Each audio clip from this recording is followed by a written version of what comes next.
Hello guys मु आज गोटे आपण मान गोटे भल न्यूज देवाई चाहूँगी जे कि आपण मैंने पूर्व देखी जे मोर फेसबुक रु केतना कण आसला मु ए कथा आज आपण मानक शेयर करने चाहूँगी। तो मोर 28 दिन बर्तमान आसला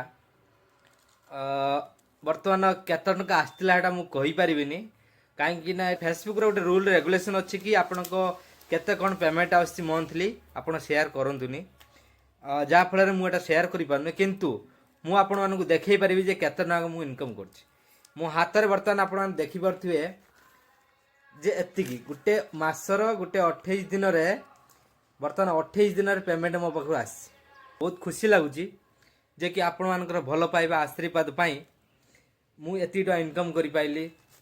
मोर इनकम 10% मु डोनेशन करी गरीब लोक को ता मध्य मु वीडियो माध्यम अपलोड करी सेमिति मते आशीर्वाद करंतु मु जेमिति गरीब लोकों पई सहायता करि पारे।